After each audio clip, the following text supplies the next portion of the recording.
আপনাদের স্বাগত জানাই। আমি আমার আলোচনা শুনবার জন্য আমি আজকে কথা বলতে চাই 5 অগস্ট অর্থাৎ ছাত্র জনতার অভ্যুত্থান পরবর্তী বাংলাদেশ নিয়ে, যেখানে কেউ উগ্রবাদের আশঙ্কা করছেন, নানান জনের জামিন নিয়ে প্রশ্ন তুলেছেন, নানান জনকে জেলে পুরবার বিষয় নিয়ে কথা হচ্ছে।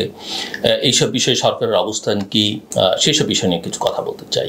2024 সালের 5 অগস্ট গণ আন্দোলনের মাধ্যমে দীর্ঘমেয়াদে ক্ষমতায় থাকা শেখ হাসিনা সরকারের পতনের পর বাংলাদেশ এক নতুন রাজনৈতিক পর্বে প্রবেশ করে, সেটা আমরা সবাই জানি। অন্তর্বর্তীকালীন সরকার ক্ষমতা গ্রহণ করে দেশ পরিচালনার দায়িত্ব নেয়। এই সময় একদিকে রাজনৈতিক সংস্কারের আশা তৈরি হয়েছে, অন্যদিকে উগ্রবাদের উত্থান, মব জাস্টিসের প্রবণতা বৃদ্ধি, জঙ্গি সংশ্লিষ্ট মামলায় জামিন প্রাপ্ত ব্যক্তিদের সংখ্যা বৃদ্ধি এবং সামাজিক সাংস্কৃতিক অস্থিরতা নানা প্রশ্নের জন্ম দিয়েছে। এই বিশ্লেষণটিতে আমি এই প্রশ্নগুলো গভীরভাবে অনুধাবন করবার চেষ্টা করব, যদিও পরিসরটা সীমিত এবং স্বল্প, সেটা আমাদের মাথায় রাখতে হবে। জামিনে মুক্তি পাওয়া বা জঙ্গি মামলার আসামি, এই সংখ্যা এবং প্রকৃতি নিয়ে অনেকের মধ্যেই নানা রকমের প্রশ্ন, সংশয় এবং নানান যুক্তি রয়েছে, পক্ষে বিপক্ষ। 5 আগস্ট পরবর্তী 8 মাসে 3 শতাধিক ব্যক্তি জঙ্গিবাদের মামলায় জামিন পেয়েছেন বলে জানিয়েছেন কারা মহাপরিদর্শক ব্রিগেডিয়ার জেনারেল মোতাহার হোসেন। আমি দেখলাম এটা পত্রিকায় তার এই বক্তব্য বা এই তথ্য। এসব জামিনপ্রাপ্তদের মধ্যে রয়েছেন সন্দেহভাজন, বিচারাধীন, এমনকি যাবজ্জীবন সাজাপ্রাপ্ত ব্যক্তিরাও। অনেকেই আবার পলাতক অবস্থায় রয়েছেন এবং 2200 বন্দির পালিয়ে যাওয়ার ঘটনার পর 700 জন এখনো কিন্তু পলাতক রয়েছে।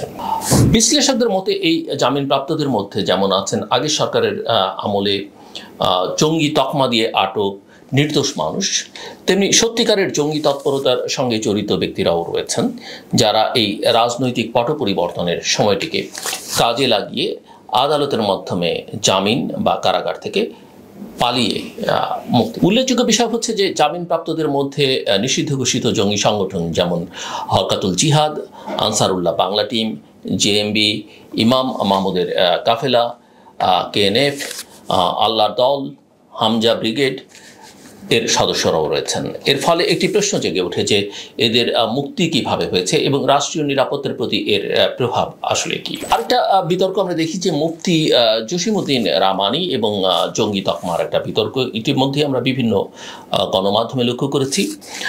আনসারুল্লাহ বাংলা টিমের কথিত প্রধান মুফতি জসিমউদ্দিন রামানী জামিনে মুক্তি পাওয়ার পর দাবি করেন যে আনসারুল্লাহ নামে কোনো সংগঠন বাংলাদেশের বাস্তবতায় ছিল না। এটি তৈরি করা হয়েছিল বাংলাদেশকে আন্তর্জাতিক অঙ্গনে জঙ্গি রাষ্ট্র হিসেবে তুলে ধরবার জন্য। তার বক্তব্য, মিস্টার রহমানের বক্তব্য এটি। তবে এই একই ব্যক্তি ব্লগার রাজীব হায়দার হত্যার মামলায় 5 বছরের সাজা পেয়েছিলেন এবং 12 বছরের বেশি সময় তিনি কারাগারে ছিলেন। তার মতে তিনি তার সাজার চেয়েও বেশি সময় জেলে ছিলেন এবং এ কারণেই জামিন পেয়েছেন। এমনকি শেখ হাসিনা সরকারের আমলেই এসব জামিন হয়েছে। এই বক্তব্য দুটো ভিন্ন দৃষ্টিকোণ উন্মোচন করে। একদিকে রাষ্ট্রযন্ত্রের জঙ্গি তকমা প্রয়োগের অপব্যবহার, যেটা শেখ হাসিনা সরকার ভীষণভাবে করেছে, অন্যদিকে প্রকৃত দোষীদের দায় মুক্তির সম্ভাবনা। ভুক্তভোগী পরিবারগুলো ইতিমধ্যেই তাদের হতাশা ব্যক্ত করেছে, বিচার প্রক্রিয়া নিয়ে প্রশ্ন তুলেছে। রাজশাহী বিশ্ববিদ্যালয়ের অধ্যাপক রেজাউল করিম সিদ্দিকীর হত্যাকাণ্ডের আসামিদের জামিন পাওয়ার খবরে তার পরিবারের পক্ষ থেকে তীব্র হতাশা ব্যক্ত করা হয়েছে। তারা প্রশ্ন তুলছেন যে যারা যাবজ্জীবন সাজা পেয়েও জামিনে মুক্তি পায়, তাদের বিরুদ্ধে বিচারিক প্রক্রিয়া আদৌ কি কার্যকর? এই প্রশ্ন আরও বড় হয় যখন দেখা যায় অনেক আলোচিত মামলার আসামি জামিন পেয়েছেন বা পালিয়ে গেছেন, কিন্তু রাষ্ট্র বা আইন শৃঙ্খলা রক্ষাকারী বাহিনীর পক্ষ থেকে দৃশ্যমান কোনো কঠোর তৎপরতা দেখা যায় না। অনেকেই এই গোটা পরিস্থিতিকে এক ধরনের 5 অগস্টের পরে উগ্র পন্থার পুনরুত্থান বা সামাজিক অস্থিরতা হিসেবে দেখছেন। গত 8 মাসে বাংলাদেশে যেসব ঘটনা ঘটেছে তার মধ্যে কিছু ছিল অতি উদ্বেগজনক। মাজার ভাঙচুর, নারী বিদ্বেষমূলক কর্মকাণ্ড, ইসলামী খেলাফত দাবিতে কর্মসূচি, সংখ্যালঘুদের উপরে হামলা এবং ধর্মীয় অনুভূতিকে কাজে লাগিয়ে সহিংসতা। এসবের বেশিরভাগই ঘটেছে তথাকথিত তৌহিদি জনতার নামে।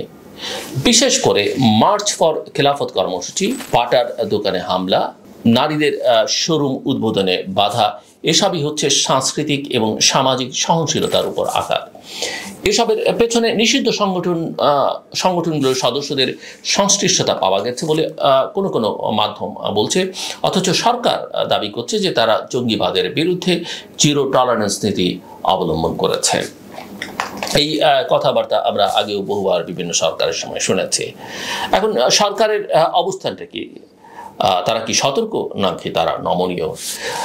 তথ্য উপদেষ্টা মিস্টার মাহফুজ আলম দাবি করেন যে যারা জামিনে মুক্তি পেয়েছেন তারা নজরদারিতে পেয়েছেন, রাষ্ট্র খুবই স্পর্শকাতর এবং প্রয়োজন হলে কঠোর ব্যবস্থা নেওয়া হবে। তবে বিশ্লেষকদের মতে সরকারের এই অবস্থান দ্ব্যর্থপূর্ণ। একদিকে তারা বলছেন জঙ্গিবাদ প্রতিরোধ কড়াকড়ি থাকবে, অন্যদিকে জামিনপ্রাপ্তদের জামিনের বৈধতা নিয়ে প্রশ্ন তুলছেন না, কিংবা আদালতে রাষ্ট্রপক্ষ কতটা সক্রিয় ছিল সেটাও কিন্তু স্পষ্ট নয়। একজন আইন বিশেষজ্ঞ মতে আমি দেখলাম এটি পত্রিকায় বলছেন, শেখ হাফিজুর রহমান কার্জন, তিনি বলছেন যে বর্তমান সরকারের সময় তিনটি প্রবণতা স্পষ্টভাবে দৃশ্যমান। একটা হচ্ছে মুক্তিযুদ্ধ বিরোধী মনোভাব, দুই হচ্ছে নারী বিদ্বেষ এবং তিন হচ্ছে উগ্র ডানপন্থার উত্থান। এই তিনটি প্রবণতা সমাজে অস্থিরতা তৈরির জন্য যথেষ্ট। এখন আন্তর্জাতিক প্রতিক্রিয়া কি? এবং সাম্প্রতিককালে একটা প্রতিবেদন নিয়ে অনেক আলোচনা হয়েছে, নিউ ইয়র্ক টাইমসের একটা প্রতিবেদন। গত 1 এপ্রিল নিউ ইয়র্ক টাইমস একটা প্রতিবেদন প্রকাশ করে, as Bangladesh reinvents itself, Islamist hardliners see an opening. এই প্রতিবেদনটিতে উল্লেখ করা হয় বাংলাদেশের রাজনৈতিক পট পরিবর্তনের পর ইসলামী কট্টরপন্থীরা নিজেদের জন্য সুযোগ দেখতে পাচ্ছে। নারী বিদ্বেষ, ধর্মীয় সংখ্যালঘুদের উপর আক্রমণ এবং নিষিদ্ধ গোষ্ঠীর উত্থান তুলে ধরা হয় এতে। এই প্রতিবেদনটি প্রকাশের পরপরই সরকারের প্রেস উইং এক বিবৃতি দিয়ে প্রতিবেদনটিকে মিসলিডিং বা একপেশে বলে অভিহিত করে। তবে ঢাকা বিশ্ববিদ্যালয়ের গণযোগাযোগ এবং সাংবাদিকতা বিভাগের অধ্যাপক মিস্টার সাইফুল আলম চৌধুরী তিনি এটি গণমাধ্যমকে বলেন যে প্রতিবেদনে মিথ্যা বা বিভ্রান্তিকর কিছু তিনি দেখেননি এবং সরকারের উচিত ছিল ব্যাখ্যামূলক প্রতিবাদপত্র পাঠানো এবং সংবাদপত্রকে মেলাইন করা নয়। অর্থাৎ নিউ ইয়র্ক টাইমসের মতো সংবাদপত্রকে মেলাইন করা নয়, যে সংবাদপত্র আসলে শেখ হাসিনার সরকারের আমলে শেখ হাসিনার সরকারের বিরুদ্ধে প্রচুর প্রতিবেদন প্রকাশ করে এবং সেই সরকারকে প্রশ্নের মুখে ফেলে দেয় এবং বাংলাদেশের জনগণকে উদ্দীপ্ত করে। বাস্তবতা হচ্ছে যা কিছু দেখছি আমরা, সেটা কি জঙ্গি তৎপরতা, সত্য নাকি নাটক? মানবাধিকার কর্মীরা বলছেন যে জঙ্গিবাদ নির্মূল অভিযানের পেছনে যেমন বাস্তবতা ছিল তেমনি কিছু নাটকীয়তাও ছিল। আগের সরকার রাজনৈতিক উদ্দেশ্যে অনেক সাধারণ মানুষকে জঙ্গি তকমা দিয়ে আটক করেছে, এমনকি নাটক সাজিয়ে হত্যাও করেছে বলে কেউ কেউ অভিযোগ করেন। তবে একথাও স্বীকার করতে হবে, সব ঘটনাকে মিথ্যা বা নাটক বলে চালিয়ে দেওয়া ঠিক নয়। অনেক ঘটনায় সত্যিই জঙ্গি তৎপরতা ছিল, যার বিচার হওয়া উচিত। এই যে দ্বিমুখী বাস্তবতা আমাদের সামনে এক জটিল প্রশ্ন উত্থাপন করেছে, কিভাবে এটি গণতান্ত্রিক রাষ্ট্র নিরপরাধ ব্যক্তিদের মুক্তি নিশ্চিত করবে, আবার একই সাথে প্রকৃত অপরাধীদের গ্রেফতার এবং বিচারের আওতায় আনবে। সো এখানে এই যে সংকট এবং এর মধ্যে যে সম্ভাবনা আছে, সেখানে রাষ্ট্রের দায়িত্বটা আসলে কি? বাংলাদেশ এখন এক সংকটময় সন্ধিক্ষণে, সেটা আমরা সবাই জানি, এবং একদিকে সমাজে ধর্মীয় অসহিষ্ণুতা এবং উগ্রবাদী তৎপরতা বাড়ছে, অন্যদিকে সরকার আন্তর্জাতিক অঙ্গনে গণতন্ত্র এবং মানবাধিকারের ভাবমূর্তি রক্ষা করতে চায় বলে একটা ন্যারেটিভ তারা হাজির করছে।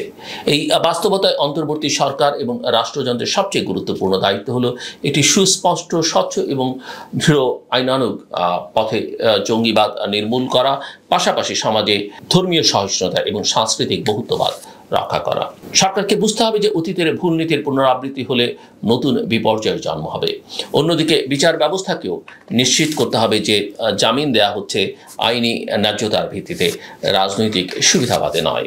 জঙ্গিবাদ ও উগ্রপন্থা দমনে রাষ্ট্রের প্রতিটি অঙ্গের সুনির্দিষ্ট এবং সমন্বিত ভূমিকা ছাড়া এই পরিস্থিতি শুধু অবনতির দিকে নিয়ে যাবে, যেখানে আমরা কেউই যেতে চাই না।